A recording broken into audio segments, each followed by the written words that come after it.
Most awaited Rajasaab movie కోసం rebel ఫ్యాన్స్కి ఒక ఫీస్ట్ అని చెప్పొచ్చా? మీరు ఒక సాంగ్ రాశారు అందులో. యా ఇట్స్ గోయింగ్ టు భూగోళం నుంచి పాతాళం వరకు భూనభోంతరాళాలు అంటాం. నభోభాగం అని అంటే ఆకాశం, భూనభోంతరాళాలు భూమి నుంచి ఆకాశం వరకు నిండి ఉన్నటువంటిదంతా కూడా శతం ఇలాంటి ఒక 100 కలిపినా సరే వాటన్నిటిని కూడా కంపింపజేయగలిగేటువంటి శక్తి ఉంది రాజాసాబ్ అనేవాడికి. ఓకే. ప్రభాస్కి. ప్రభాస్ గారు డెఫినెట్గా దాని నుంచి బయటకు వచ్చి బలంగా చేస్తున్న ఫిల్మ్. ఎందుకంటే అందరూ సినిమాలో మిగతా వాళ్ళందరూ వాళ్ళ ఉనికి కోసం ప్రయత్నిస్తుంటారు, దర్శకుడు ఒక్కడే సినిమా ఉనికి కోసం ప్రయత్నిస్తూ ఉంటాడు. కాబట్టి వారే ఏదైనా చేయగలరు దీంట్లో. ఈ దేశంలోనే కాదు ప్రపంచం మొత్తం తిరిగి చూడండి, ఏ జ్ఞానైనా ఆలయం కట్టాడా? నాగరికతలన్నీ కూడా మూర్ఖుల చేత నిర్మించబడ్డాయండి. పునీత్ రాజ్ కుమార్ గారు రాశారు కదా.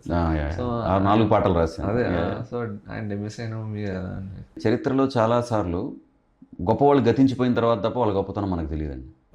Current generation or present situation మన సాంగ్స్ చూస్తుంటే ఒక మీమ్స్ నుంచి వచ్చే డైలాగ్స్తో సాంగ్స్ వైరల్ అవుతున్నాయి. ఆ హుక్ లైన్స్లో తీసుకుంటే మీరు ఎప్పుడైనా ట్రై చేయాల్సిన ఐడియా ఎప్పుడైనా వచ్చిందా? ఇలా వైరల్ అవుతాయి మనం రాస్తే ఇలాంటి హుక్ లైన్స్ తీసుకుంటే. అంటే ఇక్కడ ఏం లేదండి. మీ పర్సనల్ ఫేవరెట్ హీరో బాలకృష్ణ గారు అని అందరికీ తెలుసు. అఖండ మూవీ మీకు ఛాన్స్ వచ్చినప్పుడు అంటే ఓకే ఆయన కోసం పెన్ పెట్టి రాయాలి, ఆ ఫస్ట్ థాట్ మీకు ఏమనిపించింది? అంటే బెస్ట్ ఇవ్వాలని ఆబ్వియస్లీ ఉంటుంది. ఎప్పటి నుంచి ఒక డౌట్ ఉంది sir, like music directors lyricists శివుడు మీద సాంగ్స్ వచ్చిన, డివోషనల్ సాంగ్స్ వచ్చిన, ఒక శివుడు మీద అనుకోండి ఒక హై ఫీల్ వస్తుంది సార్ వినడానికి. అంటే మీరు కూడా రాస్తున్నప్పుడు కూడా అదే ఎనర్జీతో పెట్టి రాస్తారా? అంటే నా వరకు నేను వచ్చేటప్పటికి. Hello everyone, welcome back to another episode of a podcast. ఈరోజు బియాండ్ ద మైక్ జేలో మనతో ఉన్నది ఒక legendary lyric writer. Is none other than Tripuraneni Kalyan Chakravarthy garu. నమస్తే సార్. నమస్కారం జయ. ఎలా ఉన్నారండి? ఫైన్.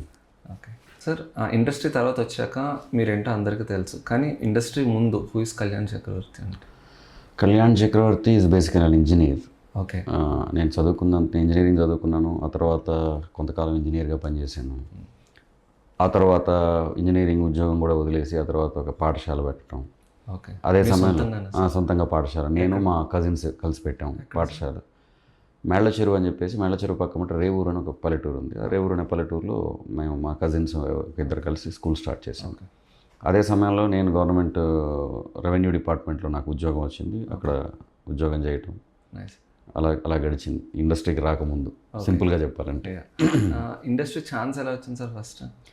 ఇండస్ట్రీలోకి అవకాశం రావడం అంటే బేసికల్గా ఏంటంటే దానికోసం ప్రయత్నం అనేది అది అందరూ చేస్తాం, మనం ప్రయత్నం అందరూ చేస్తాం. కానీ అవకాశం రావడానికి ఏమంటాం, పునాది ఎక్కడ పడిందంటే మేము మా స్కూల్ తాలూకు యానివర్సరీ ఒకటి చేసాం. ఆ స్కూల్ యానివర్సరీకి మా బ్రదర్ ఎవరైతే ఉన్నారో, అంటే ఇప్పుడు నాతో పాటు ఈ school founder, one of the founder అయిన మా కజిన్ బ్రదర్ ఒకతను, తను TV5లో అప్పుడు రిపోర్టర్గా పనిచేసేవాడు. సో తనకున్న పరిచయాలతోటి బోలే షావలి గారు, మ్యూజిక్ డైరెక్టర్ బోలే గారు, చాలా ఇప్పుడు మధ్య బిగ్ బాస్లో కూడా చాలా ఫేమస్ వారు. వారిని పిలవడం, వారికి నేను ఒక స్వాగత గీతం రాయటం, ఆ స్వాగత గీతం వారికి నచ్చటం. అప్పుడు ఆయన మీరు రాండి ఇండస్ట్రీకి బాగుంటుంది అని చెప్పేసి ఒక బీజం ఆయన అప్పుడు వేశారు. అక్కడ నుంచి ఇండస్ట్రీ వైపు ఆలోచన కూడా ఇంకా ఎక్కువ ఉధృతంగా ఆలోచన చేసి సరే ఇండస్ట్రీకి వద్దామన్న ఆలోచన అక్కడ మొదలైంది. మిమ్మల్ని ఏమైనా రిఫర్ చేశారా సార్? అదే బోలే షావలి గారు రిఫర్ చేశారా ఇండస్ట్రీకి మిమ్మల్ని? ఆయన రిఫర్ చేసినట్లండి. అంటే ఎందుకంటే ఇండస్ట్రీలోకి నేను వేసిన మొదటి అడుగుల అన్నిటిలోనూ ఆయనే ఉన్నారు. ఓకే. ఎందుకంటే నేను ఇండస్ట్రీకి రావటం, వచ్చిన తర్వాత ఆయన నన్ను ఎంకరేజ్ చేయటం, ఆయన నన్ను తీసుకెళ్ళి బోయపాటి గారికి పరిచయం చేయటం. సో అన్నిట్లో మొదటి అడుగుల్లో ఆయనే ఉన్నారు. సో మీరు యాక్చువల్గా ఒక సాంగ్ చక్రి గారికి రాయాలి కదా సార్, ఫస్ట్ సాంగ్. కానీ అది సిచ్యువేషన్ ఏంటో తెలుసు, కానీ ఎలా తీసుకున్నారు మీరు? అది మనకి 2014 ఆ ప్రాంతంలో జరిగిందండి. అది నేను LNTలో జాబ్ మానేసి సొంతంగా స్కూల్ స్టార్ట్ చేయడానికి వస్తున్న టైంలో, మళ్ళీ దానికి కారణం కూడా మా బ్రదరే అశోక్. తను ఏంటంటే నన్ను చక్రి గారి దగ్గర తీసుకెళ్ళాడు, పరిచయం చేశాడు. మా అన్నయ్య మంచి పోయిటరీ రాస్తాడండి అని చెప్పాడు. సో ఆయన ఒక మంచి సినిమాలో ఒక మంచి పాట రాసే అవకాశం ఇచ్చారు. అన్ఫార్చునేట్గా ఆయన సరే మన విధివశాత్తు తెలుగు సినిమా చేసుకున్నటువంటి ఒక దురదృష్టం, ఆయన అంత త్వరగా చనిపోవటం, అలాంటి ఒక మ్యూజిక్ డైరెక్టర్. సో వారు చనిపోవటం.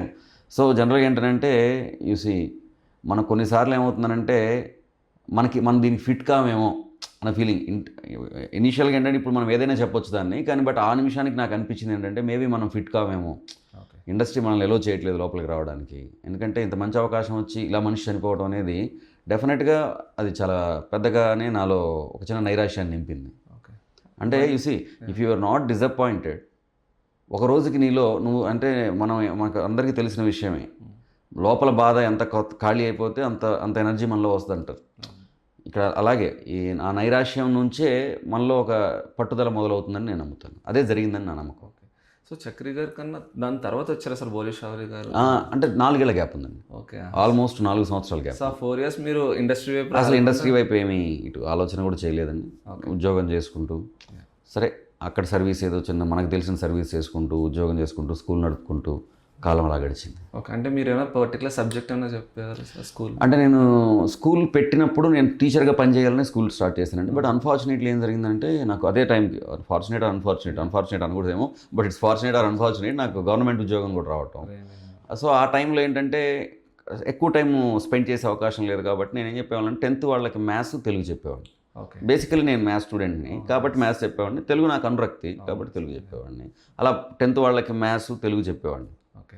మీరు తెలుగు ఇంత స్పష్టంగా ఉన్నది మీ ఇంట్లో వాళ్ళు కూడా అలాగే ఉంటారు సార్ మాట్లాడడంలో? అంటే అదే చెప్తున్నాను కదా, మనం అంటే సింపుల్ అండి. నేను ఒక గ్రామీణ నేపథ్యం నుంచి వచ్చాను. సో గ్రామీణ వాతావరణంలో ఎటువంటి మాటలు మాట్లాడతారో అలాగే ఉంటుంది ఇంట్లో. అంటే చెప్తాను కదా, అంటే మనం అంటే ఇప్పుడు గోదావరి నది ఉంది. గోదావరి నది దగ్గర ధవళేశ్వరం ఆనకట్ట మనం చూసాము. ఆ ధవళేశ్వరం దగ్గర నది ఎంత ఉధృతంగా ఉంటుంది, చాలా ఫోర్స్గా, చాలా విశాలంగా, చాలా లోతుగా ఉంటుంది. కానీ గోదావరి పుట్టుకలు అలా ఉండదు. సో అక్కడ ఉండాల్సిన అవసరం లేదు. అంటే మనలో ఈ స్పష్టత రావటానికో మనలో ఈ ధారణ రావటానికో మనకి ఆ నేపథ్యం ఉండక్కర్లేదు. అంటే మన ఇంట్లో ఆ వాతావరణం ఉండక్కర్లేదు కూడా.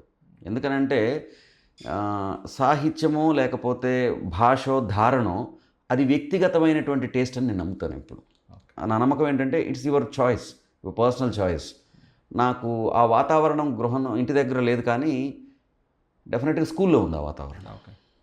సో మీరు ఇండస్ట్రీకి వస్తున్నప్పుడు మీ ఇంట్లో ఏమైనా అబ్జెక్ట్ ఏమైనా చేస్తారా సార్? లైక్ పర్లేదు వెళ్ళు అని అన్నారు? మూర్ఖత్వాన్ని ఎవరు ప్రోత్సహించరండి. అంటే అది మూర్ఖత్వం అని అనుకుంటున్నారా సార్ మీరు? డెఫినెట్గా. ఎందుకంటే ఆ మూర్ఖత్వం లేకపోతే చరిత్ర ఎప్పుడు రాయబడలా. చరిత్ర రాయబడటానికి మూర్ఖత్వం కంపల్సరీ. చూసి మీకు తెలుసు కదా, మన దగ్గర చాలా చాలా గొప్పగా మనం చెప్పుకుంటాం, జ్ఞానులు అనుకుని చెప్తాం. ఈ దేశంలోనే కాదు ప్రపంచం మొత్తం తిరిగి చూడండి, ఏ జ్ఞానైనా ఆలయం కట్టాడా? ఏ మేధావైనా మహానగరం నిర్మించాడా? నాగరికతలన్నీ కూడా మూర్ఖుల చేత నిర్మించబడ్డాయండి. ఏదైనా అంతే, మీలో ఒక తెగింపో, పట్టుదలో, ఒక మూర్ఖత్వం. ఇప్పుడు నేను మూర్ఖత్వం అని ఎందుకంటున్నానంటే people will not accept it, it is dare step అనేది తొందరగా తీసుకోలేరు. ఇప్పుడు ఏం లేదండి, మీరు మీ భార్య వెళ్తున్నారు, టక్కన గోదావరిలో పడి పిల్లడు ఇది వెళ్ళిపోతున్నాడు, ఆ పిల్లాన్ని కాపాడటానికి మీరు దూకుతున్నారు. మీ భార్యకి మీది మూర్ఖత్వం లాగానే అనిపిస్తుంది. దూరం నుంచి చూసేవాడికి మీ సేవలాగా అనిపించవచ్చు, కానీ for the family it is definitely. So నేను ఈ సినిమా ఇండస్ట్రీ కంటే ఏంటంటే నిలకడలేని ఇండస్ట్రీ, నమ్మకం లేని రంగం.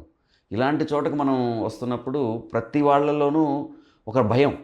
అది మన మీద ప్రేమ వల్లే, end of the day it's because of love, but it is there. మూర్ఖత్వం అనే అంటాను. పాయింట్ ఆఫ్ వ్యూ ఆ జోన్ నుంచి రిస్క్ ఫ్యాక్టర్ చూసుకో. అంతే మూర్ఖత్వమే. ఇప్పుడు ఏంటంటే ఉన్న సేఫ్ జోన్ వదిలిపెట్టుకొని లేదు మనల్ని మనం నమ్మటం మూర్ఖత్వం అయితే మూర్ఖత్వమే.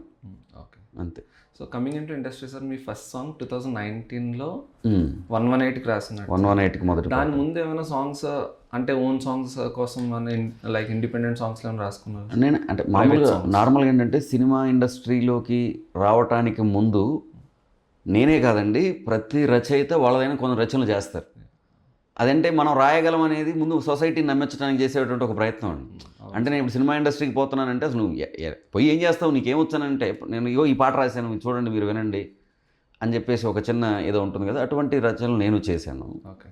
సో అలాంటి అనేక పాటలు రాయటం అనేది జరిగింది. అది మామూలుగా పాటలు అంటే కవిత్వం, నా సొంతంగా రాసుకున్నటువంటి కవిత్వం. ఓకే. ఫస్ట్ సాంగ్ శేఖర్ చంద్ర గారికి ఇచ్చారు. శేఖర్ చంద్ర గారు ఇచ్చారు. ఆయన ఎలా అప్రోచ్ అయ్యారు? మీరు అప్రోచ్? నేను ఎలా అప్రోచ్ అయ్యానంటే మామూలుగా నాకు మహేష్ కోనేరు గారు, వారు శివైక్యం అయిపోయారు. మహేష్ కోనేరు గారికి నేను రాసిన కవిత్వం కొంత ఇష్టం.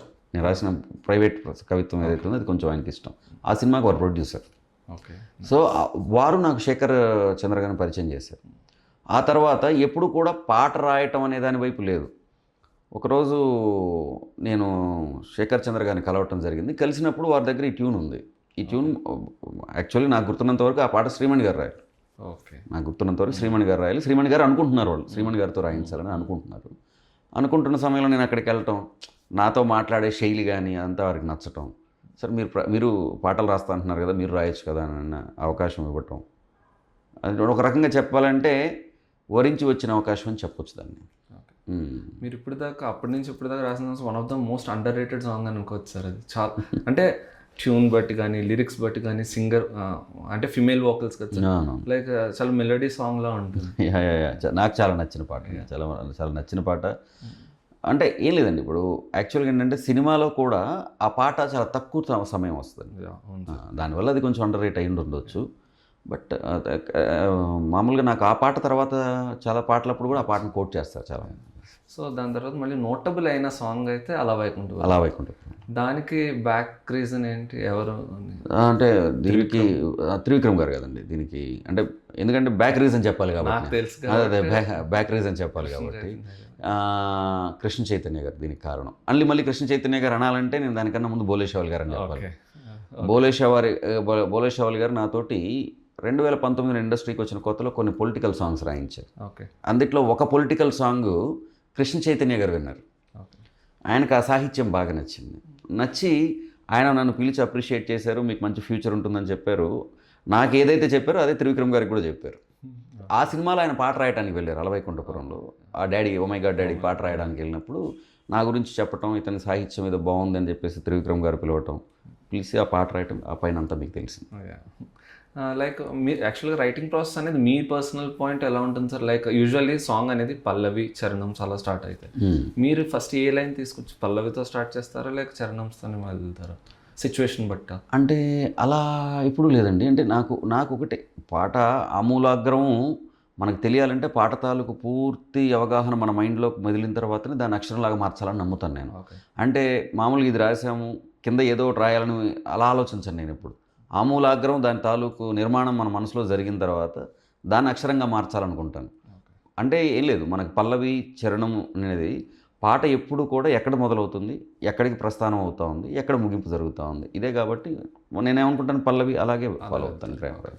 So for example some random music director మీకు ఒక ట్యూన్ వినిపించారు, ఓకే మీరే ఈ సాంగ్కి లిరిక్స్ రాస్తున్నారని, మీరు ఎప్పుడైనా ఆ ట్యూన్ని డామినేట్ చేసి లిరిక్స్ రాయాలనుకున్నారు? ఎప్పుడు లేదండి. అంటే నేనేమనుకుంటానంటే పాట అనేది పరస్పర అప్రిషియేషన్ అండి. Tune should complement lyric should complement tune. అదే పాట అని నేను నమ్ముతాను.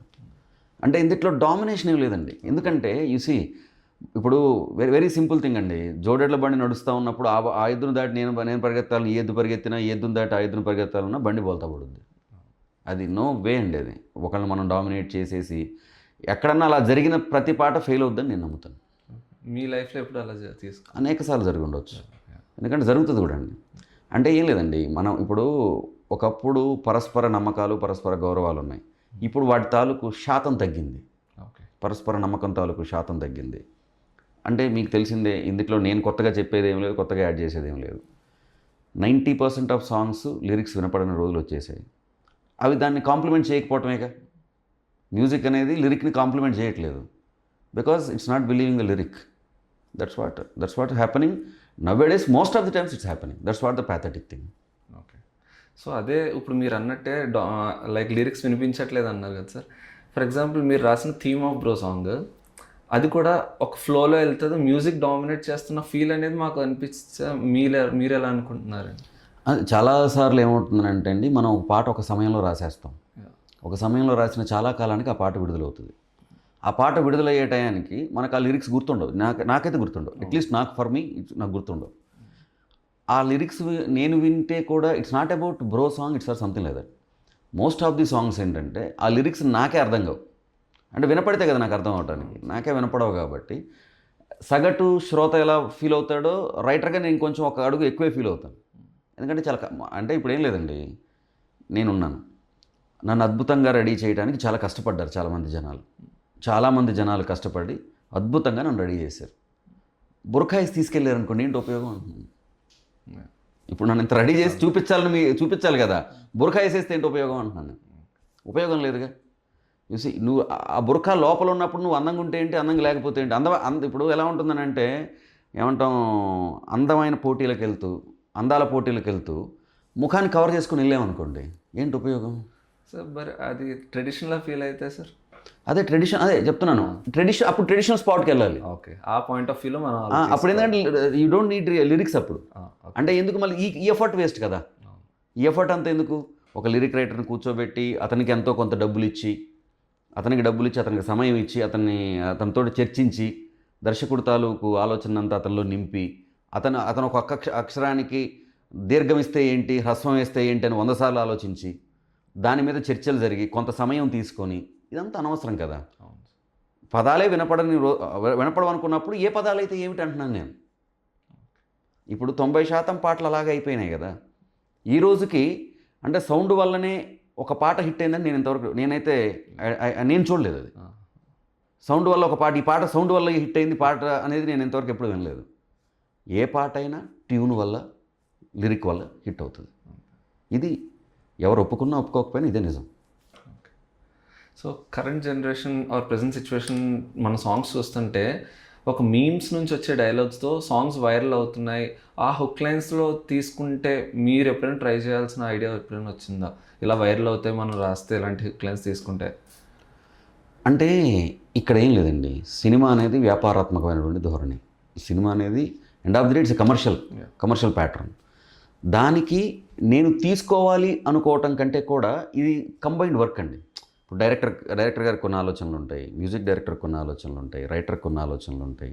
ఏ రైటర్ అయినా సరే సాహిత్యమే రాద్దామని ట్రై చేస్తాడు. మొదటి ఆప్షన్ రైటర్కి మొదటి ఆప్షన్ సాహిత్యమే. ఎందుకంటే బయటికి వెళ్ళి మన లైన్ గురించి చాలా గొప్పగా మాట్లాడుకోవాలి అనేది. ఐ డోంట్ థింక్ ఈ బిలియన్స్ ట్రాప్లో రైటర్లు పడ్డారని నేనైతే అనుకోను. రైటర్స్ ఇంకా ఆ ట్రాప్లో పడలేదని నా ఫీలింగ్. ఓన్లీ ఒక మంచి పాటలో ఒక మంచి మాట చెప్పాలి అనేది ఒక థాట్ ఉంటుంది. ఇక మీరు అన్నట్టు పబ్లిక్లో ఫేమస్ అయిన డైలాగులు పట్టుకొని రాయటం అంటారా, ఇప్పటిదాకా నేనైతే ఆ పని చేయలేదు. అది అయినా సార్ ఎందుకు అంటే ఇది డైరెక్టర్ పాయింట్ ఆఫ్ వ్యూ ఉంటుందా, లేక music director point of view, అంటే ఈ లిరిసిస్ట్కి ఇలా చేయాలి ఇలా రాయమని ఎవరు చెప్తారని? Most of the time directors call ఉంటుందండి. డైరెక్టర్స్ కాల్ ఉంటుంది. చాలా తక్కువ మంది మ్యూజిక్ డైరెక్టర్లకి వాళ్ళ ఓన్ కాల్ ఉంటుంది. మిగతా అంతా డైరెక్టర్స్ కాలే ఉంటుంది 90%. ఓకే, యాజ్ అన్ ఎక్స్పీరియన్స్డ్ లిరిసిస్ట్గా మీరు మీకు వచ్చిన టర్నింగ్ పాయింట్ అంటే ఏం చెప్తారు ఇప్పుడు దాకా? అలవైకుంఠపురం ఇస్ మై టర్నింగ్ అండి. అలవైకుంఠపురం నా టర్నింగ్, అందులో నిర్వివాదాంశం. ఓకే, అయితే అలవైకుంఠపురం అనేది నాకు ఎంత వాల్యూ తీసుకొచ్చిందో, నేను రాసినటువంటి వాసవ సుహాస గమన సుధా కూడా అంతే వాల్యూ తీసుకొచ్చింది నాకు. అంటే అది పెద్ద సినిమా. అలవైకుంఠపురం అనేటప్పటికి వెనకాల త్రివిక్రమ్ గారు లాంటి ఉద్దండులు ఉన్నారు, పైన పర్ఫామ్ చేయడానికి ప్రొడక్షన్ హౌస్ పెద్ద పర్ఫామ్ చేయడానికి బన్నీ గారు ఉన్నారు, ఇలాంటి వాళ్ళు ఉన్నారు. బట్ వాసవ సుహాస అనేది కొత్త డైరెక్టర్ గారు, బ్యానర్ చాలా పెద్ద బ్యానరే of course, and mean time అప్పుడే రైజ్ అవుతున్న హీరో. ఇలాంటి వాటి మధ్యలో అంటే ఒక పాటకి స్ట్రేచర్ అక్కర్లేదు. ఓ పాట రాయడానికి ఒక మనిషికో ఒక కథకో లేకపోతే ఒక బ్యానర్కో ఒక డైరెక్టర్కో స్ట్రేచర్ అక్కర్లేదు. సాహిత్యము ఎక్కడున్నా వినపడుతుంది అని చెప్పినటువంటి ఒక పాట కానివ్వండి, అది కూడా నాకు మంచి మలుపులాగానే. అంటే ఇప్పటికి కూడా ఎక్కడికైనా వెళ్తే వాసవ సుహాస గమన సుధా రాశారని చెప్పేసి చాలా బాగా చెప్తారు. లైక్ దేవరాజ సేవ్యమూర్ధని, అది కూడా. అంటే ఏం లేదండి, ఈ కాలంలో ఎవరికి అర్థమవుతాయండి లిరిక్స్ అని ఎక్కువగా వినపడుతున్న రోజుల్లో కూడా ఇటువంటి పాటలు ఆదరించబడటం అనేది I felt very happy. Okay, so upcoming ఇప్పుడు ఆల్రెడీ నోటబుల్ మ్యూజిక్ డైరెక్టర్స్ ఉన్నారు సార్, ఇంకా ఫ్యూచర్లో వీళ్ళు కూడా రాణించవచ్చు అని ఇప్పుడు దాకా మీరు వర్క్ చేసిన వాళ్ళలో ఎవరు అనిపించారు మీరు ఒక మ్యూజిక్ డైరెక్టర్? అంటే ఒక్కొక్కళ్ళలో ఒక ప్రత్యేకత ఎప్పుడూ ఉండండి. ఒకళ్ళలో ఇప్పుడు ఏం లేదు, ఛాన్స్ అనేది ఇక్కడ ఎవరికి అంటే సినిమా రంగం అనేది ప్రతిభావంతుల మధ్య పోటీ అండి. ప్రతిభావంతులు బెస్ట్ ఆఫ్ ది క్రీమ్ మధ్య పోటీ జరుగుతుంటుంది ఇక్కడ. బెస్ట్ ఆఫ్ క్రీమ్ మధ్య అంటే పరుగు పందెంలో ఇట్స్ లైక్ నా అంటే మరి పోల్చడం ఇలాగా ఉంటుందేమో కానీ ఇట్స్ లైక్ ఎ ఒలింపిక్లో బెస్ట్, ప్రపంచంలో ఉన్న బెస్ట్ వాళ్ళందరూ వచ్చి అక్కడ కొట్టుకుంటుంటారు. సో ఇది కూడా అలాంటిదే. సో ఇక్కడ అందరిలోనూ ఎవరిదైనా వాళ్ళ ప్రత్యేకత ఉంది. డెఫినెట్గా అందరూ వాళ్ళ దాంట్లో నిలబడతారని నేను నమ్ముతాను. ఒక కమర్షియల్ హీరోకి ఇమేజ్ సెట్ చేయడానికి మీ లిరికల్ డెప్త్ని తగ్గించడం జరుగుతుందా? కమర్షియల్ హీరోకి కోసం అనేది డెప్త్ తగ్గించడం ఎప్పుడు జరగదండి. అంటే యాక్చువల్గా మనం కమర్షియల్ హీరో మీద డిస్కషన్ జరగదండి అసలు సినిమా ఇప్పుడు. నచ్చటం నచ్చకపోవడం మీద డిస్కషన్ జరుగుద్ది. ఇది సెట్ అవుద్ది అన్న దాని మీద డిస్కషన్ జరగదు. ఎందుకంటే ఫర్ ఎగ్జాంపుల్ ఇతన్ని ఆల్రెడీ పెద్ద హీరో ఇతను పొగిడితే ఎందుకు వాళ్ళని చూస్తే చాలు, ఇంకా వాళ్ళ గురించి మ్యూజిక్ పెడితే చాలు, బ్యాక్గ్రౌండ్ మ్యూజిక్ లిరిక్స్తో పని లేదన్న సిచ్యువేషన్ ఎప్పుడు రాదు. లిరిక్స్తో పని లేదన్న డిస్కషన్ ఎప్పుడు రాదండి. లిరిక్స్తో ఎప్పుడు పని ఉంటుంది. లిరిక్స్ వినిపించాల్సిన అవసరం లేదన్న డిస్కషన్ వస్తుంది. ఓకే. మన ఇండస్ట్రీలో నెపోటిజం, లిరిసిస్ట్ నెపోటిజం ఫీల్ ఉంటుందా సార్? అలా ఎవరు లేరు అనుకుంటా కదా. ఎవరున్నారు అంటే నా పాయింట్, లిరిక్స్ బ్యాక్ డ్రాప్ నుంచి వచ్చిన వాళ్ళు ఎవరున్నారు? అలా ఆలోచిస్తారా? ఓకే, అంటే పెద్ద లిరిసిస్ట్ చిన్న వాళ్ళని ఇంకా తీసుకురాకుండా ఎందుకు ఆపేయడం అని ఎవరన్నా ఆలోచిస్తారా? అంటే ఇప్పుడు ఒకటేనండి, ఏ లిరిసిస్ట్ ఇండస్ట్రీకి రావాలన్నా ఆ ప్రయత్నం చేయవలసిన దర్శకులే. ఆ ప్రయత్నం చేయవలసిన దర్శకులు, మ్యూజిక్ సంగీత దర్శకులు. ఇప్పుడు కళ్యాణ్ చక్రవర్తి వచ్చారు అని అన్నా, రామ్ జోగేష్ శాస్త్రి గారు ఇక్కడికి వచ్చారన్నా, చంద్రబోస్ గారు ఇక్కడికి వచ్చారన్నా, శ్రీమణి గారు ఉన్నారన్నా, అనంత్ శ్రీరామ్ గారు ఉన్నారన్నా, ఎక్కడో ఏ దర్శకుడో ఒక కొత్తదనాన్ని కోరుకుంటేనే వీళ్ళంతా ఉన్నారు. ఎవరు రావాలన్నా ఇందుట్లో దర్శకుల తాలూకు పాత్రే పెద్దది. ఓకే, వాళ్ళు ఒక కొత్త సాహిత్యాన్ని మనం తీసుకొని రావాలి. ఇప్పుడు సేఫ్ గేమ్ అనేది సినిమా ఇండస్ట్రీలో సేఫ్ గేము, అందరికన్నా తక్కువ సేఫ్ గేమ్ ఆడేదే దర్శకుడు. సినిమా ఇండస్ట్రీలో అందరూ సేఫ్ గేమ్ ఆడతారండి, మోస్ట్లీ సేఫ్ గేమ్ ఆడతారు. సేఫ్ గేమ్ ఆడని వ్యక్తి దర్శకుడు. న్యూట్రల్ ఉంటారు. ఎందుకంటే అందరూ సినిమాలో మిగతా వాళ్ళందరూ వాళ్ళ ఉనికి కోసం ప్రయత్నిస్తుంటారు, దర్శకుడు ఒక్కడే సినిమా ఉనికి కోసం ప్రయత్నిస్తూ ఉంటాడు. కాబట్టి వారే ఏదైనా చేయగలరు దీంట్లో. బికాజ్ ఎందుకు ఈ క్వశ్చన్ అడిగానంటే, నేను పేరు చెప్పను సార్, ఒక లిరిసిస్ట్ ఆల్రెడీ ఒక సాంగ్ రాయమని, పెద్ద సినిమా, పెద్ద డైరెక్టర్, పెద్ద హీరో లిరిక్ రాసేసి ఇచ్చారు. ఓకే, తర్వాత ఒక ర్యాండమ్ పార్టీలోనే కలిస్తే వేరు లిరిసిస్ట్లు, ఈ సాంగ్ నాది కదా మీరేంటి అంటే, లేదు ఈ సాంగ్ నాది, నాకు ఇచ్చారని అలా డిస్కషన్స్ అయ్యి అప్పుడు వెళ్ళి డైరెక్టర్ దగ్గరికి వెళ్తే ఏం మాట్లాడలేదంట, కానీ డబ్బులు ఇచ్చి పంపించారు అంతే. సో అలా కూడా జరుగుతాయా? అలా జరగటం అనేది చిరంగా దౌర్భాగ్యం అండి. నేనేమంటానంటే, చూసి ఒక పాట ఒక లిరిక్ రైటర్ రాసినప్పుడు అది నచ్చేలాగా రాసాడా నచ్చలాగా రాసాడా అనేది డైరెక్టర్ తాలూకు లేదా మ్యూజిక్ డైరెక్టర్ తాలూకు పర్సనల్ కాల్. అది అందులో తప్పు లేదు. కానీ మీరు అది చెప్పి కూడా చేయొచ్చు అంటాను నేను. చెప్పి కూడా చేయొచ్చు కదా. ఎందుకు అది కొంచెం ఎంబారసింగ్ అనిపిస్తుంది కదా. అనవసరంగా వాళ్ళ వాల్యూని వాళ్ళు తగ్గించుకున్నట్టు అక్కర్లేదు కదా, అంత అవసరమే ఉంది. బట్ అది మంచి ప్రాక్టీస్ కాదండి. ఏది ఒకళ్ళ పాటని ఇంకొకళ్ళ పేరు మీద వేయడం అనేది అది మంచి ప్రాక్టీస్ కాదు. అది ఎవరు చేసినా తప్పే. లిరిసిస్ట్ అంటే బ్యాక్గ్రౌండ్లో ఉంటారు అని పర్సెప్షన్ ఒకటి ఉన్నది సార్, దాని మీ ఒపీనియన్? చాలామంది కంటే ఫోర్గ్రౌండ్లోనే ఉంటారు సార్. సినిమాలో పాపం ఆ మాత్రం గ్రౌండ్లో కూడా ఉండని వాళ్ళు చాలామంది ఉన్నారు. బ్యాక్గ్రౌండో గ్రౌండ్లో ఉంటాం అట్లీస్ట్ మేము. అసలు ఆ గ్రౌండ్లోనే లేని వాళ్ళు సినిమా కోసం చాలా పని చేసేవాళ్ళు ఉంటారు. మీకు నేను చెప్తే ఇదిగా అనిపిస్తుంది. సినిమా ఇద్దరు లేకపోతే కాదండి. ఒకటి సినిమా కథలో మా చర్చలో పాల్గొనే రచయితలు, సెట్లో సహాయం చేసే సహాయ దర్శకులు, వీళ్ళిద్దరి గురించి ప్రపంచానికి ఎప్పటికీ తెలియదు. వెరీ తక్కువ మంది, చాలా తక్కువ మంది, వేళ్ల మీద లెక్కబెట్టే మంది దర్శకులు మాత్రమే వీళ్ళు మా రచయితలను బయటికి చెప్తారు, వీళ్ళు మా దర్శకుల మా సహాయ దర్శకులు అని చెప్పేసి. వాళ్ళకి పాపం ఏ గ్రౌండ్లోనూ ఉండరు వాళ్ళు. అట్లీస్ట్ మనం గ్రౌండ్లో ఉన్న ఓ పాట పేరు వేస్తే మన పేరు వేస్తున్నారు, సంతోషపడాలి మనం.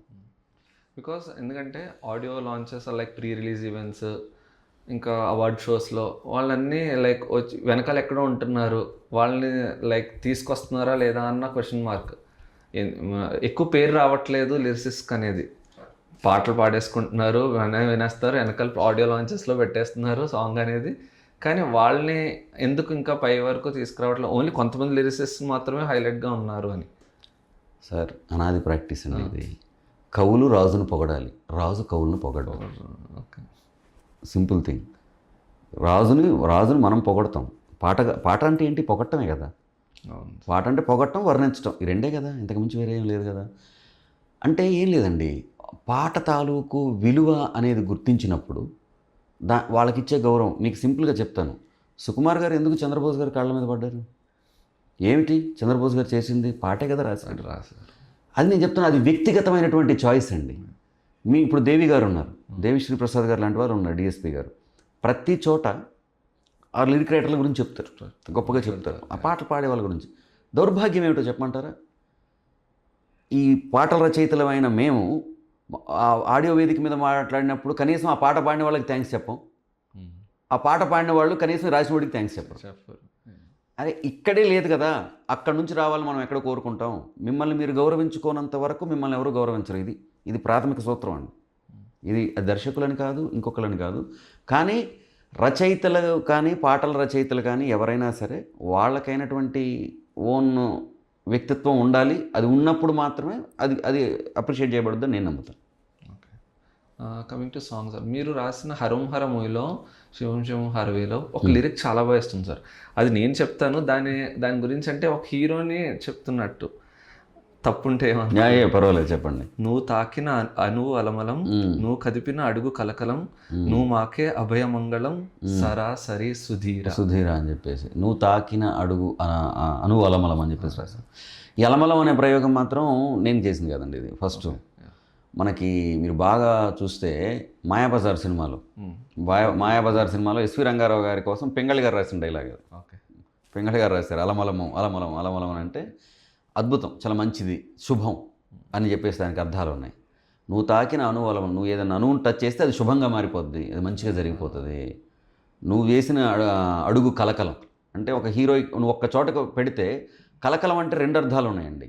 అందరూ దానికి ఏంటంటే కొన్ని పదాలకి సొసైటీలో చాలా నెగిటివ్ అర్థం వేశారు. కలకలం అంటే నెగిటివ్, కలకలం అంటే ఏంటంటే అక్కడ ఉన్న రెగ్యులర్గా జరుగుతున్న ప్యాటర్న్ ఒక్కసారిగా అటు ఇటు మార్పు చేర్పులు జరగటం, అది కలకలం. నువ్వు వేసిన కలకలం, నువ్వు మాకే అభయం అనగలం, నువ్వు వచ్చావు కాబట్టి బికాజ్ ఆఫ్ క్యారెక్టర్ని అనుసరించి సరాసరి సుధీర నువ్వు రావటం అనేది మాకు అభయంలాగా అనిపిస్తుంది అని చెప్పడం. అది కూడా సుధీర్ బాబు గారిని తీసుకుని అదే లిరిక్ సుధీర్ అని తీసుకొచ్చినట్టు. అంటే ఏం లేదండి, మనకు అవకాశం దొరికిన చోట యాక్చువల్గా సుధీర్ అనే పేరు ఆయన హీరో గారిది, బట్ సుధీర్ అనే పదానికి కూడా అర్థం ఉంది. అవును సార్, దానికి తగ్గట్టు అనమాట. దానికి తగ్గ అంటే అతను చేసేటువంటి ఏదైతే ధీరత్వం ఏదైతే ఉందో, అతను విలన్ దగ్గరకు వస్తున్నాడు, అది మంచి కోసం ఉన్న ధీరత్వం అని చెప్పడం కోసం కూడా సుధీర సుధీర అంటే ధీరత్వం ఏదైతే ఉందో మంచి కోసం వేసేటువంటి బలమైన అడుగు, మంచి కోసం చూపించేటువంటి అక్కడ కనెక్ట్ అయింది, దానికి అలా కనెక్ట్ చేయడానికి అలా జరిగిందండి. మనం ఏం పెద్దగా ఆలోచించి రాసింది కదా, అది ఈశ్వరుడు అట్లా జరిగింది. సో ఇంకొకటి, మీరు శశి మూవీలో ఒకే ఒక లోకం మూవీ సాంగ్ రాశారు, అది ఫీమేల్ వర్షన్ రాశారు, మేల్ వర్షన్ మళ్ళీ చంద్రబోస్ గారు రాశారు. అసలు ఆ సినిమాలో ఉండదు కదా సార్, ఎందుకు సెకండ్ వర్షన్ తీసుకున్నారు? లేదు, అది సెకండ్ వర్షన్ ఏంటంటే చాలా మనకి తెలియదు, దానికి క్లారిఫై చేయాల్సిన టైం కూడా వచ్చింది. యాక్చువల్గా దానికి కవర్ సాంగ్ చేశారు, ఆదిత్య మ్యూజిక్ వాళ్ళు కవర్ సాంగ్ చేశారు, అది నేను రాశాను. ఓకే, సింగర్తోనే. ఆ సింగర్ తోటి, ఆ అమ్మాయి సారీ ఆ పేరు పేరు మర్చిపోయాను, స్ఫూర్తి జితేందర్. ఆ స్ఫూర్తి పాడారు ఆ పాట, తన కోసం నేను ఫీమేల్ వర్షన్ రాశాను అంతే. అంటే మిమ్మల్ని ఎప్పుడు డైరెక్ట్ చంద్రబోస్ గారిని కూడా రాయమనొచ్చు కదా, మిమ్మల్ని అప్రోచ్ అవ్వమన్నా మీకు ఎలా అంటే తీసుకున్నారు? అంటే మీరు ఎప్పుడు అబ్జెక్ట్ చేయలేదు? నేను యాక్చువల్లీ టు బి హానెస్ట్ నేను అడగలేదు అసలు ఏంటనేది, ఎప్పుడు ఎందుకు అప్రోచ్ అవుతున్నాడు అడగలేదు. నేను అనుకోవటం ఏంటంటే కమర్షియల్ ఆస్పెక్ట్లో నన్ను అప్రోచ్ అయ్యింటారు. నేను మీరు ఆ సాంగ్ విన్నారా సార్ ముందే అప్పటికి? ఒకే ఒక లోకం నువ్వేను విన్నాను. ఆ టైం అంటే లిరిక్స్ అలాగే రావాలి అని ట్రై చేస్తాను, లేదు అందుకనే చూసాను. దానికి దీనికి సంబంధం ఉండకూడదనే ప్రయత్నం చేశాను, కానీ అది కూడా చాలా మంచి లిరిక్స్ రాసినట్టున్నాను, నాకు గుర్తు రావట్లేదు. మీది బాగుంటుంది. అవునవునవును. మీ పర్సనల్ ఫేవరెట్ హీరో బాలకృష్ణ గారు అని అందరికీ తెలుసు. నందమూరి బాలకృష్ణ గారు, సీనియర్ ఎన్టీఆర్ గారిని అప్పటి నుంచి. అఖండ మూవీ మీకు ఛాన్స్ వచ్చినప్పుడు అంటే ఓకే ఆయన కోసం పెన్ పెట్టి రాయాలి, ఆ ఫస్ట్ థాట్ మీకు ఏమనిపించింది? అంటే బెస్ట్ ఇవ్వాలని ఆబ్వియస్లీ ఉంటుంది, కానీ లోపల మీరు వణికారా, అంటే భయపడ్డారా? అంటే ఏం లేదు సార్, ఒక మంచి మాట ఉంటుంది సరస్వతీదేవి గురించి, కాళిదాస్ అనే మాట, తల్లి నిన్ను మది తలంచి అని ఒక మాట ఉంటుంది. ఆ మొదటి అక్షరం రాసేటప్పుడు నేను మనస్ఫూర్తిగా త్రికరణ శుద్ధిగా నందమూరి తారక రామారావు గారు నేను దైవంగా భావించే మనిషి, నా సాహిత్యానికి స్ఫూర్తి ఆయనే కాబట్టి తండ్రి నిన్ను మది తలంచి అని ఆయన మనసులో తలుచుకొని రాయడం అంతే. నువ్వు ఉన్నావు, నువ్వు నడిపిస్తావు, నేను రాస్తాను, అందుకే నువ్వు ఉన్నావు కాబట్టి నాకు వెన్నుదన్నుగా. ఎందుకంటే నా బాల్యం మొత్తం కూడా రామారావు గారి వల్లే గడిచింది, నా బాల్యం అంతా రామారావు గారే. నా బాల్యం నుంచి నేను ఇంజనీరింగ్ అటువైపు అడుగులు వేస్తున్నప్పటి నుంచి రామారావు గారి నుంచి నేను బాలయ్య బాబు, అలా అలా ఆ ప్రయాణం అంతా అలాగే జరిగింది. సో అలా ఇప్పుడు మనం ఆరాధించే మనిషికి మనం అతను కలవటమే చాలా పెద్ద విషయం, మన జీవితంలో చాలా పెద్ద విషయం. అది కలిసి ప్రయాణం చేయడం అనేది ఇంకా పెద్ద విషయం. సో ఆ ప్రయాణానికి నేను ఏమి రాస్తాను అనేది ఎప్పుడు ఆలోచించలేదండి. ఈ రోజుకు నేను చెప్తున్నాను, ఆ రోజైనా ఈ రోజైనా నేను ఏమి రాస్తాను అని ఆలోచించను. తల్లి నువ్వు నాతోటి ఏమి రాయిస్తావు అని అడుగుతాను అంతే. నేనేమి రాస్తాను, ఇదేది సంస్కారం కోసం చెప్పే మాట కాదు. ఎందుకంటే పాట రాసే ముందు క్షణం వరకు ఏం రాస్తానో ఎవరికీ తెలియదు, నాకే కాదండి ఏ రచయితకి తెలియదు. ఆ పాట రాస్తాం, అయిపోయిన తర్వాత మళ్ళీ ఎందుకు ఏం రాసామో కూడా గుర్తుండదు. ఇది కేవలం సరస్వతి కటాక్షం తప్ప ఇంకా వేరే కాదు, ఏ పాట అయినా సరే. అలాంటి రామారావు గారు కొడుకు నేను రాస్తున్నాను అనేది వచ్చినప్పుడు ఆ తాలూకు ఇది రామారావు గారిని మదిలో తలుచుకొని రాశాను అది ఇది రాసింది. ఓకే. అది కూడా భగవంతుడు శివుడు. ఈశ్వరేచ్ఛ అంతే, ఈశ్వర కృప. అది కూడా మీరు ఆ సినిమాలో 2 క్యారెక్టర్స్ ఉంటే బాలకృష్ణ గారు ప్లే చేసిన 2 క్యారెక్టర్స్కి రాశారు. రాశాను అడిగా అవునవును 2 బ్యూటిఫుల్ సాంగ్స్. అవునవును. మీరు ఒకసారి అమ్మ సాంగ్ కదా, ఆ, శివుడు సాంగ్ లిరిక్. యాక్చువల్గా ఏంటంటే అండి, నాకు అందుట్లో లిరికల్గా మనం చేసిన ప్రయోగం అనేది ఒకటి పక్కన పెడితే అండి, నాకు ఎప్పటి నుంచో నాకు ఒక ఆలోచన ఉండేది ఏంటంటే, మనం సినిమా ఇండస్ట్రీలో మోస్ట్ ఆఫ్ ది టైమ్స్ ఏంటంటే శివుడి గురించి స్తుతి రావాల్సి వచ్చినప్పుడు అయితే రావణాష్టకము లేకపోతే లింగాష్టకము మనం ఎక్కువగా వాడుతూ వచ్చాం. ఓకే. సో ఈ పాటలో కూడా అటువంటి ఒక సందర్భం ఉంది, శివుడి మించి టేకాఫ్ చేయాలి, అలాగే టేకాఫ్ చేద్దామన్న ఆలోచన ఉండింది. దాన్ని బ్రేక్ చేయాలని మాత్రం అనుకున్నాను. ఎందుకంటే నేను ఆ సినిమా తాలూకు రచనలో కూడా ఉన్నాను, నేను రచనలో ఉన్నాను కాబట్టి నాకు ఆ సౌలభ్యం నాకు బోయపాటి గారు కల్పించారు. ఓకే. సో ఏం లేదండి, నమ్మకమే ఇక్కడ, లిరిసిస్ట్ని నమ్మటం. ఆ నమ్మకం నుంచే జయశంకర భయంకర కాశీపుర శంభో లయకింకర ప్రణవాక్షర నిటలాక్షని శంభో అజతాండవ భుజడిండిమ అఘోర అహంభో జయ మంగళ భవ పింగళ దిగంబర స్వయంభో నటరాజ విరాజమాన కాల సర్పభూషణం పినాకపాణి పల్లవ ప్రచండ చండదారిణాం కాటివాటికా పురాధినాథ ఫాలలోచన పటాటోపకంఠలుంట విశ్వనాథ పాహి మామని రాశాను నేను. అది రాయటం ఈశ్వరేచ్ఛండి. ఆ అవకాశం కలగటం కానీ అక్కడ ఉన్నటువంటి ఉధృతి కానీ ఈశ్వరుడు ఇచ్చినటువంటి ఏమంటారు శివజటాజూటం నుంచి ఎలాగైతే గంగా స్వేచ్ఛగా అలా దూకుతుందో అలా దూకింది ఆ పాట. ఆ పాట ప్రయాణం అంతా కలిపి కూడా ఒక 1 గంట 20 నిమిషాలండి, అంతకంటే ఎక్కువ లేదు ఆ పాట ప్రయాణం. అవును సార్. జస్ట్ ఒక in between 11 to 15 to 20 minutes అయిపోయింది పాట. అమ్మే లేని జన్మే నీది ఈష ఎట్లా నీకు చెప్పేది తల్లి ఘోష, ఈ లిరిక్స్ అన్నీ కూడా అవన్నీ కూడా అలాగే జరుగుతూ వెళ్ళిపోయాయండి. అది ఈశ్వరేచ్ఛ. అది రాయడానికి మంచి అవకాశం దొరికింది. తమన్ గారు అద్భుతమైన బాణీ చేసేదాన్ని. ఫస్ట్ ఇది ఏంటంటే రాసినాక బాణీ చేసింది కాదండి, బాణీకి రాసింది, వారే ట్యూన్ చేశారు, ట్యూన్కి రాశాను నేను ఇది. ఆ ట్యూన్లో ఆ పదాలు అలా ఫిట్ అవ్వటం అనేది మాత్రం కేవలం ఈశ్వర సంకల్పం. ఓకే. అండ్ ఇంకోటి ఓ పాయింట్ చెప్పాలంటే, మీరు ఎప్పుడైతే చక్రి గారికి ముందు రాయాల్సిన ఆ సిచ్యువేషన్ ఇంటికి వచ్చేసి మళ్ళీ ఎలా ఫీల్ అయి ఉంటారో, ఇప్పుడు బాలకృష్ణ గారు సినిమాకి మీరు ఛాన్స్ వచ్చినప్పుడు కూడా మీరు అదే ఫీల్, అదే అండి, అదే ఎక్సైట్మెంట్. అదే చెప్తాం కదండి, ఎక్సైట్మెంట్ విషయంలో మాత్రం ఇట్స్ లైక్ ఎనీథింగ్. ఒకటే, మనం ఎలా ఈ పాత్రని ఎలా నిర్వర్తిస్తామన్న దాని మీద నాకు ఎప్పుడు భయం లేదండి. ఈ పాత్ర నేను అద్భుతంగా రాయగలనని నేను నమ్మాను, నేను మంచిగా రాస్తాను, నా కష్టంలో ఇటువంటి ఉండదు. ఏం రాయిస్తావు తల్లి అనేది డౌట్, నేను రాస్తాను ఎలాగో, నువ్వేం రాయిస్తావని. ఎప్పుడైనా ఒక స్టోరీ మీరు చెప్పాక మీకు నచ్చకపోయినా రాసిన స్టోరీ లిరిక్ ఉందా సార్? లైక్ ఒక సాంగ్ ఆ స్టోరీ నచ్చకపోయినా? స్టోరీ చాలా తక్కువ మంది చెప్తారండి, సిచ్యువేషన్సే చెప్తారు. మోస్ట్ ఆఫ్ ది టైం సిచ్యువేషన్సే చెప్తారు. సిచ్యువేషన్స్ చెప్పిన తర్వాత సిచ్యువేషన్స్లో నచ్చకుండా రాసిన పాట లాగైతే ఏం లేదండి, నచ్చకుండా రాసిన పాట ఏం లేదు. ఒకవేళ నచ్చకపోతే అసలు పాట రాయని రోజులు ఏమైనా ఉన్నాయో, కానీ నచ్చకుండా రాసిన పాటలు అయితే లేవు. ఓకే. విత్ ఇన్ లెస్ టైంలో రాసిన సాంగ్ ఏంటి సార్? చాలా తక్కువ టైంలో అయిపోయింది. అలా Vaikunthapuram titles. Okay. Less time ఎంతసేపు sir? It's matter of 5 to 10 minutes. Okay. అలా వైకుంఠపురం టైటిల్స్ అని చాలా తక్కువ టైం రాశాను. ఓకే. తర్వాత కూడా actually it's very cinematically happened. Trivikram గారికి ట్యూన్ వినిపించడానికి త్రివిక్రమ్ గారికి కాల్ చేశారు, ఎవరు సాయి గారు, తమన్ గారు. అదే టైంలో నాకు కాల్ చేశారు, నేను వెళ్ళాను, త్రివిక్రమ్ గారు రావాలి, కళ్యాణ్ ట్యూన్ వినిపిస్తున్నాను, ట్యూన్ ఎలా ఉందంటే బాగుంది సార్ అన్నాను. ఊరికి ట్యూన్లో వినిపిస్తే ఏం బాగుంటుంది, ఏదైనా ఒక 4 పదాలు రాయి, పదాలతో వినిపిద్దాం అన్నారు. అలా రాసినవేనండి ఆ లిరిక్స్. అందుకే ఇంకా చేంజ్ చేసింది ఒక్క పదం కూడా నాకు గుర్తుండే వరకు చేంజెస్ చేయలేదు. ఎక్కువసేపు పట్టింది సాంగ్ సార్? లేదు ఇంకా రాస్తానే ఉన్నారు, ఆయన కుదరట్లేదు. ఎక్కువసేపు పట్టిన సాంగ్ అని అంటే నాకు తెలిసి అడిగా కొంచెం టైం పట్టినట్టు. అవునా సార్? అడిగా టైం పట్టింది, చరణాలు టైం పట్టింది. ఓకే, చరణాలు టైం పట్టింది. ఒకటి చెప్పాలి సార్, యూజువల్లీ ఆడియన్స్ ఎలా అంటే నార్మల్ సాంగ్స్ లిరిక్స్ వినేస్తారు, పాడేసుకుంటారు, అది లైఫ్లో ఉండిపోతుంది. మీ సాంగ్స్ మాత్రం లైక్ కొంచెం టైం టేకింగ్, అంటే చూడకుండా పాడలేరు అని ఫీల్ అయ్యే సిచ్యువేషన్ ఉంటుంది. సో దానికి మీ ఒపీనియన్ ఏంటి?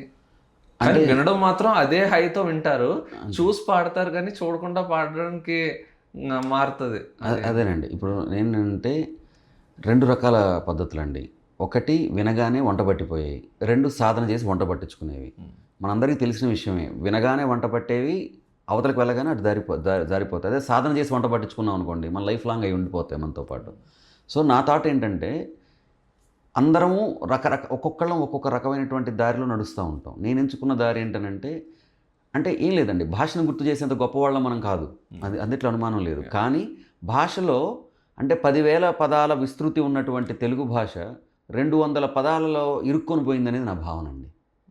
200 పదాల మధ్య తెలుగు భాష, తెలుగు పాట కూడా, తెలుగు పాట, తెలుగు భాష 200 పదాల మధ్యలో ఆగిపోయిందండి. నేనంటే నీకు విశాలమైన మైదానం ఉన్నప్పుడు నాలుగు గేర్లు గీసుకొని ఎందుకు కూర్చోవాలంటాను నేను. సో ఒకేసారి నేను సరిహద్దులు తెంచుతానంటే ఎవరు ఒప్పుకోరు, కాబట్టి సరిహద్దులు పెంచుకుంటూ పోవాలన్నది నా ప్రయత్నం. దానికోసమే ఏదో ఒక పదం పట్టుకోవాలి, ఆ పదం అని చెప్పాలి. ఏంటి పదాలు చెప్పి నేనేదో భాష సేవ చేయాలని కాదని నా ఉద్దేశం. భావితరాలకి చెప్పాలి కదా ఇలాంటి పదాలు మన దగ్గర ఉన్నాయని. మనమేమి మనకి ఒక పదానికి అనేక రకాలైనటువంటి పర్యాయ పదాలకు విపరీతమైన నానార్థాలు. మన భాష చాలా సుసంపన్నమైన భాష. మీ దగ్గర అంత సుసంపన్నమైన భాష పెట్టుకొని పేదవాళ్ళలాగా ఎందుకు బతకాలి? పేదవాళ్ళలాగా సాహిత్యాన్ని ఎందుకు బతికించాలి? అందుకనే దానికోసం నేను ప్రయత్నం చేస్తుంటాను. ఆ క్రమంలో కొంత ప్రౌఢంగా రాయాల్సి వస్తుంది పాట. ఆ ప్రౌఢంగా రాయటం అనేది అట్లీస్ట్ నేను ఉద్దేశం ఏంటంటే అండి, ఆ పాట అనేది ఏదో ఒకటి వచ్చి వెళ్ళిపోయింది అన్నలాగైతే ఉండదు. ఒక పాట వచ్చింది, ఒకటి మనకు అర్థం కాలేదు, లేదా దాన్ని అర్థం చేసుకోవడానికి మనం కష్టపడాలి అనే భావన. అంటే you may love it, you may hate it, but you cannot ignore it. అలా ఆ ప్యాటర్న్ నేను ఎప్పుడు ఇష్టపడతాను. అలాంటి సాంగ్స్ ఉన్నాయి. థీమ్ ఆఫ్ బ్రో, వాసు శ్వాసగమన, హరం హర సాంగ్, ఆచార్య శ్లోకం, రఘునందన. నాట్ ఓన్లీ దట్, అంటే చాలా సరళమైన పాటలు కూడా రాశానండి. మన్నింపు లాంటి పాటలు కూడా చాలా సరళంగా కూడా రాశాను. అసలు అది ఎంత సాఫ్ట్. అదే ఇప్పుడు ఎలా ఉంటుందంటే, you see people will identify with you some of your best ability అంటారు. నేనంటే అది బెస్ట్ ఎబిలిటీ. ఏది నేను అలా రాస్తుండటం వల్ల పీపుల్ నన్ను అలా ఐడెంటిఫై చేస్తున్నారు కాబట్టి. And most of the times ఏంటంటే అలాంటి పాటలకే మన దగ్గరికి వస్తారు, అలాంటి పాటలే రాయమని కోరుకుంటారు. ఆ పాటలే మనం. సో అదే మ్యూజిక్ డైరెక్టర్స్ మిమ్మల్ని ఫర్ ఎగ్జాంపుల్ వేరే మ్యూజిక్ లిరిసిస్ట్ కూడా ఉంటారు, కానీ ఇలాంటి టైప్ ఆఫ్ సాంగ్స్ మీరే రాస్తారని మీ దగ్గరికి వస్తారా? Most of the music directors ఇలాంటివి రాస్తారనే వస్తారండి. మోస్ట్ ఆఫ్ ది దర్శకులు కూడా ఇలాంటివి రాస్తారనే వస్తారు. చాలా తక్కువ మంది కళ్యాణ్ ఇది రాయగలడు అది రాయగలడు నమ్మి అటువైపు డ్రైవ్ చేసేవాళ్ళు చాలా తక్కువ మంది అండి. అంటే ఏం లేదండి, ఇక్కడ ఎలా ఉంటుందనంటే బిలీఫ్ ఉంటుంది చూసారా. పాట మొత్తం మనం విన్నదంతా రచయిత కాదండి, ఎక్కడో ఒక చోట రచయిత ఉంటాడు. ఆ రచయితను పట్టుకోవాలి. ఒక్కో దర్శకుడు ఒక్కోలా పట్టుకుంటాడు రచయితని. ఆ రచయితని అలా పట్టుకున్నప్పుడు మన్నింపు లాంటి పాట ఒకటి వస్తూ ఉంటుంది. ఆ మధ్యలో మన్నింపు లాంటి ఒక పాట, లైన్ పాడతారు, మన్నింపే లేకుంటే. అందుట్లో ఒక మాట నేను చాలా బాగా, ఏ నేరం ఎరుగని ఆకులను కన్నీరుగరాల్చే కాలం మళ్ళీ తొలి చిగురులు ఇచ్చి మాన్పేస్తుంది తను చేసిన గాయం అని రాశాను నేను. సో అలాంటి ఎక్స్ప్రెషన్ నాకు చాలా ఇష్టం. అండ్ ఇంకొకటి డబ్డ్ సాంగ్స్లో లవ్ టుడేలో సాంగ్ సార్, అసలు బ్యూటిఫుల్ సాంగ్. ఇప్పటికీ జనాలు లైక్ ఆ లవ్ ఫెయిల్యూర్ అయినా ఆ సాడ్ మూమెంట్ మీరు పర్సనల్గా తీసుకుంటారా, లేక ఆ సిచ్యువేషన్ తగ్గట్టు రాసేస్తారా? అంటే ఏం లేదండి, పర్సనల్గా తీసుకోవడం అంటే ఏం లేదండి. ఆ పాట తాలూకు యాక్చువల్లీ ఈ సందర్భంగా ఆ పాట నాకు ఇచ్చినటువంటి గోపీనాథ్ రెడ్డి గారు, సమ్మతమే డైరెక్టర్ గోపీనాథ్ రెడ్డి గారు, ప్లస్ శశికుమార్ గారు ఒక రైటర్, ఆ సినిమాకి తెలుగు డబ్బు రాశారు ఆయన రైటర్. ఆయన నా సాహిత్యం విని నందలాల అనే ఒక పాట రాశాను నేను సమ్మతమేలో. ఆ పాట లిరిక్స్ విని ఈ పాట ఇచ్చారు నాకు ఆయన. సో ఆయనకి ఈ సందర్భంగా థ్యాంక్స్. ఎక్కడ సందర్భంగా పాపం థ్యాంక్స్ చెప్పే అవకాశం దొరకలేదు. Thank you so much sir for giving that song. ఆ పాట నేను పర్సనల్గా తీసుకోవటం కంటే కూడా అండి, నేను ఎప్పుడు అనుభూతి చెందటమేనండి. ఇందులో ఏం లేదు, పర్సనల్గా తీసుకునేంత రాకపోవచ్చు, కానీ అనుభూతి చెందటమే ఆ పాట. అంటే ఇలాంటి ఒక ఛాలెంజింగ్ సాంగ్ వచ్చినప్పుడు మనకు కూడా ఏమనిపిస్తుంది అంటే, అలాంటి పాట మన దగ్గరకు వచ్చినప్పుడు జనరల్గా రాదు.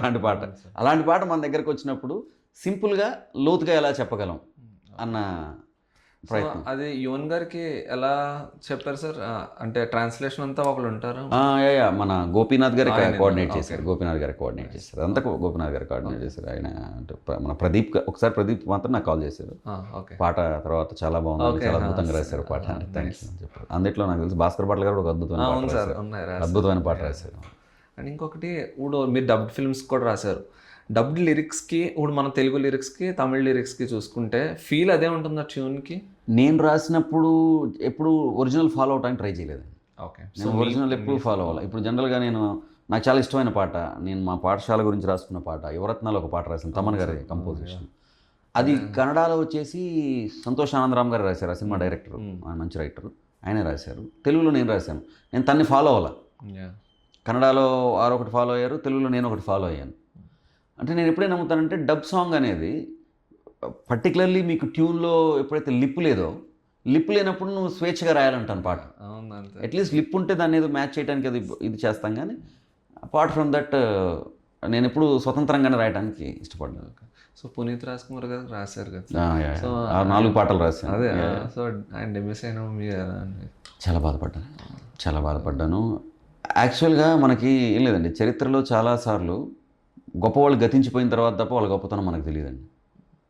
Raj Kumar garu one of its kind, Puneeth Raj Kumar garu. అంటే ఆయన చనిపోయిన తర్వాత ఆయన తాలూకు చేసిన సేవలు, ఆయన తాలూకు వ్యక్తిత్వం, ఆయన తాలూకు గొప్పతనం మనకు మనందరికీ తెలిసింది. కానీ అంతకన్నా ఆయన హీ డిజర్వ్స్ మోర్ అండి, హీ డిజర్వ్స్ మోర్. బట్ ఈశ్వరుడు అంతవరకు ఆయనకు ఆయుష్ ఇచ్చాడు. సార్ ఎప్పటి నుంచి ఒక డౌట్ ఉంది sir, like music directors, lyricist శివుడి మీద సాంగ్స్ వచ్చిన, డివోషనల్ సాంగ్స్ వచ్చిన, ఒక శివుడి మీద అనుకోండి ఒక హై ఫీల్ వస్తుంది సార్ వినడానికి. అంటే మీరు కూడా రాస్తున్నప్పుడు కూడా అదే ఎనర్జీతో పెట్టి రాస్తారా? అంటే నా వరకు నేను వచ్చేటప్పటికి నేను ఏ పాటనైనా ఆ పాట సందర్భం, అనుభూతి నుంచే రాస్తాను. అంటే వ్యక్తిగతంగా మనం వెళ్తామనేది నేను ఏమో చెప్పలేము, లోపల అంతరాంతరాలలో ఎక్కడ ఉంటుందేమో తెలియదు. కానీ అదర్వైజ్ అన్ని పాటలాగానే ఆ పాట రాయటం కూడా. కానీ ఎప్పుడైతే మనకి శివుడి సాంగ్స్కి వచ్చేటప్పటికి కొంత శబ్దం వెతుకుతాం, మనం శబ్ద సౌందర్యాన్ని వెతుకుతాం. అంటే సౌండింగ్ మనం రాసేటప్పుడు ఇప్పుడు జనరల్గా మామూలుగా శ్రీహరిని పోల్చేటప్పుడు మనం శ్రీహరి, గోవింద, మాధవ, మధుసూదన ఇలాంటి సౌమ్యమైనటువంటి పదాలతో మనం పిలుస్తాం. అలాంటి పోలికలతోటి పదాలు వెనకొచ్చేటప్పటికేంటి భూతనాద, పరేతనాద అని చెప్పేసి చాలా పదాలు చాలా బలంగా వాడుతూ ఉంటాం. ఎప్పుడైతే ఆ శబ్దంలో ఆ సౌందర్యం వచ్చిందో ఆటోమేటిక్ గంభీరత్వం వచ్చేస్తుంది.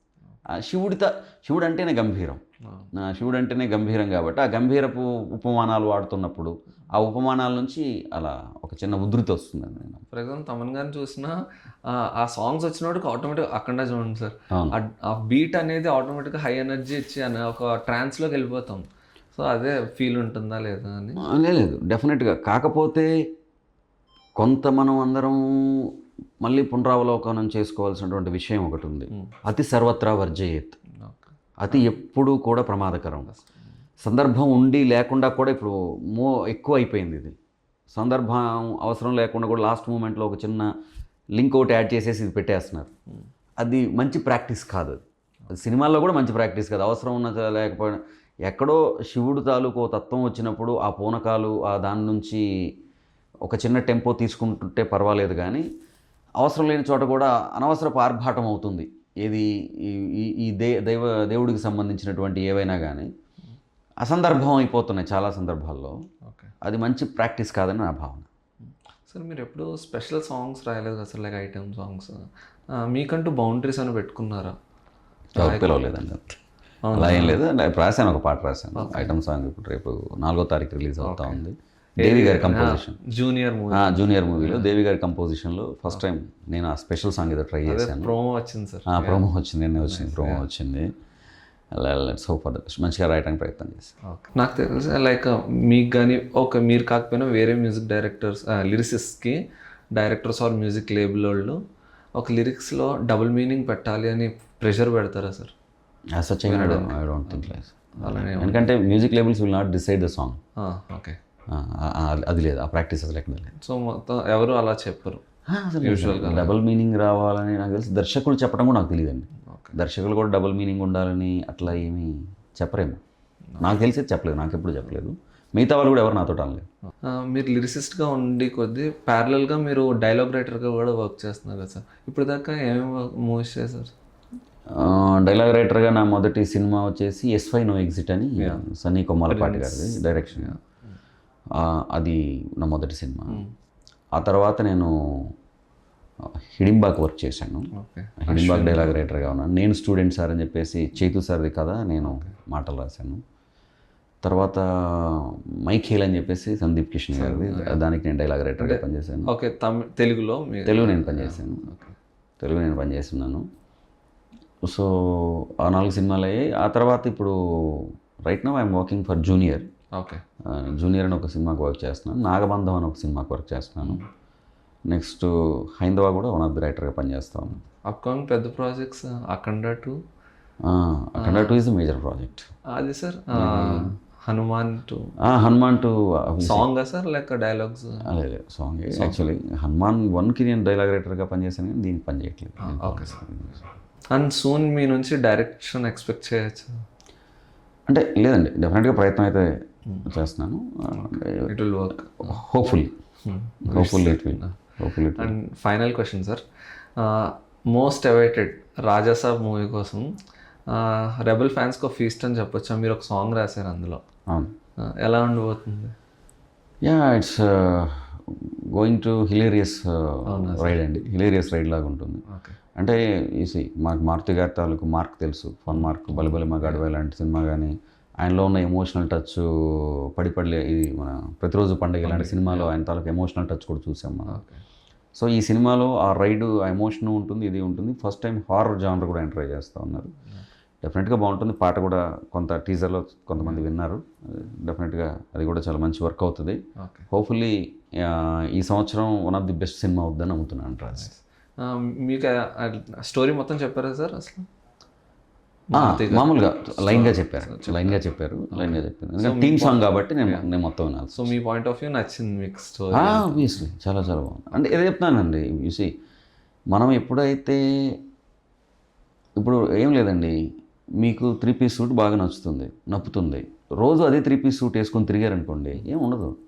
రెండో రోజు మూడో రోజు తర్వాత ఏముంది ఇందులో, ఓకే వేసుకొని వచ్చాడు అనుకుంటాం. అప్పుడప్పుడు మీ కంఫర్ట్ జోన్ దాటి కూడా రావాలి. నాట్ ఓన్లీ ప్రభాస్ గారు, నాట్ ఓన్లీ కళ్యాణ్ చక్రవర్తి, అంటే మనం చేసి ఏ ప్రొఫెషన్ అయినా, I'm not talking about Prabhas garu, I'm not talking about film industry, I'm not talking about particularly politicians, ఇలా కాదండి. ప్రతి మనిషికి నేను చెప్పేది అదే, try some times which is not you.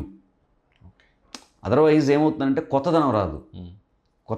కొత్తదనం రావాలంటే నీది కాంతి ఏదో నువ్వు ప్రయత్నించాలి. ఒకసారి ప్రయత్నిస్తే కదా మనకు అది అవుతుందా కాదా అని. If you do it, if you do not, you should regret. చేసినా రిగ్రెట్ అవ్వాలి, చేయకపోయినా రిగ్రెట్ అవ్వాలి. అలాంటప్పుడు చేసే రిగ్రెట్ అవ్వచ్చు కదా, చేయకుండా ఎందుకు రిగ్రెట్ అవ్వటం? అరే చేయలేకపోయినా చేసి ఉంటే బాగుండేదేమో అనుకోవటం ఎందుకు? చేసామనుకోండి, ఎందుకంటే life will never ends in a single ట్రైలో లైఫ్ ఎప్పుడు ఆగిపోదు. Life life tries to give you chances, keep on it ఇస్తూ ఉంటుంది, మీకు ఛాన్సెస్ ఇస్తుంటుంది. You should catch it.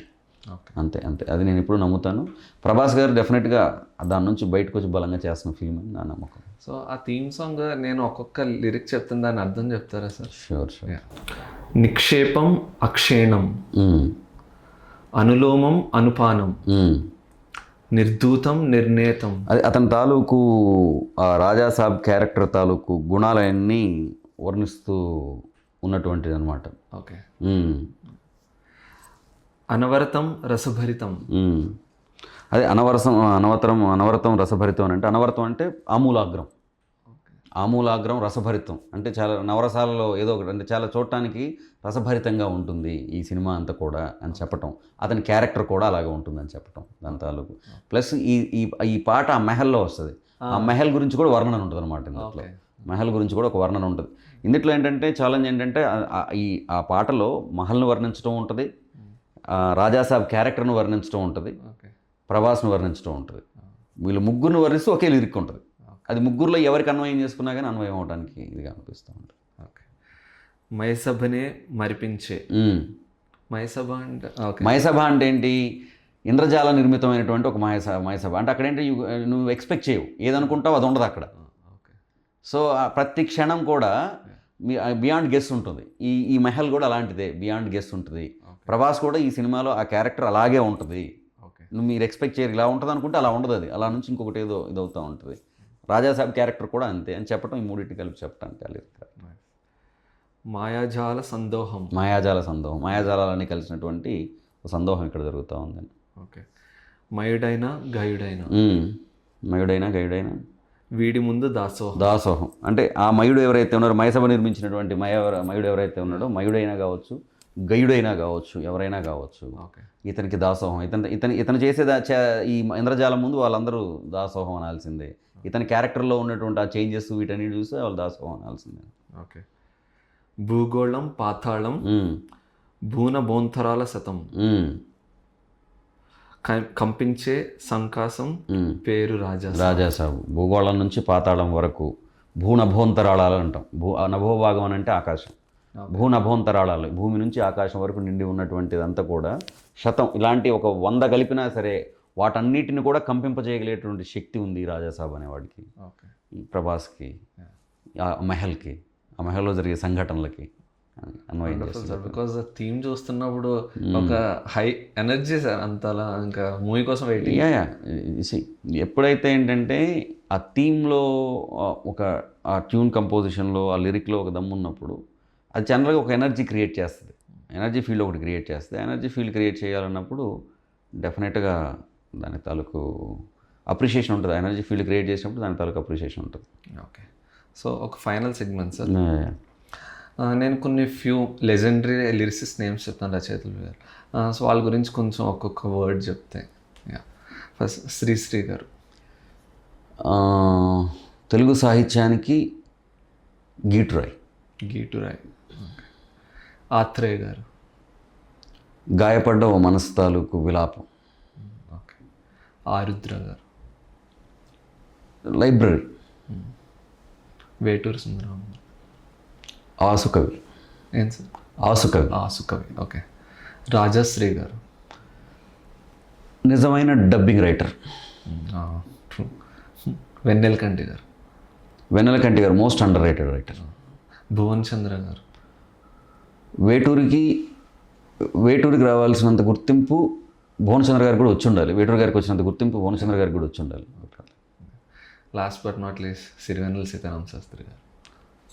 Telugu సాహిత్యం తాలూకు పొగరు. ఆయన గురించి మీరు ఏం చెప్పాలనుకుంటే? అంటే పర్సనల్గా ఆయనతోటి అలవైకుంఠపురం సందర్భంలో ఆయనతోటి పక్కమట కూర్చున్నటువంటి భాగ్యం నాకు దక్కింది. అంటే చాలాసార్లు ఒక మనిషి దగ్గరికి వెళ్తే వాళ్ళ తాలూకు నిజస్వరూపం మనకు తెలియటం వల్ల వాళ్ళ విలువ చాలా తగ్గిపోద్దండి. మోస్ట్ ఆఫ్ ది టైమ్స్ ప్రపంచంలో జరిగేది అదే. డోంట్ మీట్ యువర్ ఐడియల్స్ అంటారు. మీ ఐడియల్స్ మీరు ఎప్పుడు కలవద్దంటారు. కానీ ఒక మనిషిని కలిసిన తర్వాత అతను మనం వామనుడు అనుకుంటున్నాం, కాదు త్రివిక్రముడు అని తెలిసినటువంటి వ్యక్తి అండి సిరివెన్నెల సీతారామ శాస్త్రి గారు. తనను తాను త్రివిక్రముడు అని ఎప్పుడూ చెప్పుకొని వామనుడు ఆయన. అంతే. సిరివెన్నెల సీతారామ శాస్త్రి గారు is the last legend of Telugu film industry literature. Last legend. నా భూతో నా భవిష్యత్తు అని చాలామందికి వాడతాం మనం. ఆయన విషయంలో మాత్రం యాప్ట్ అది, నా భూతో నా భవిష్యత్తు. సిరివెన్నెల సీతారామ శాస్త్రి గారు అనేవారు తెలుగు సినిమా పాటకి దిక్సూచి ఆయన. అలాంటి వారు కొంత అంటే ఏం లేదు, ఆయుష్ పోసైనా సరే బతికించుకోవాల్సిన మనుషులు వాళ్ళందరూ. మన ఆయుష్ పోసి బతికించుకోవాల్సిన మనుషులు వాళ్ళు. సో అలాంటి వాళ్ళు మన నుంచి దూరం అయిపోయినా వాళ్ళు కీర్తి శరీరంతో కలకాలం మన మధ్య ఉంటారు. కీర్తి శరీరంతో వాళ్ళు మన మధ్యనే ఉంటారు. ఈ రోజుకి పొద్దున్నే ఆయనే మనల్ని నిద్ర లేపుతుంటాడు, నైట్ ఆయనే పడుకోబెడుతుంటాడు. అలాంటి వారితో ఎంతో కొంత సమయం గడపటం అనేది ఒక కవిగా, అంతకన్నా ఎక్కువగా ఒక శ్రోతగా, కవిగా కంటే కూడా ఒక శ్రోతగా నాకు చాలా చాలా చాలా మరపురానటువంటి విషయం అది. నేను నా లైఫ్ లాంగ్ దాచుకునే మెమరీ ఆయన. చాలా తెలుసుకున్నాను సార్ ఈరోజు. Thank you so much sir. Thank you.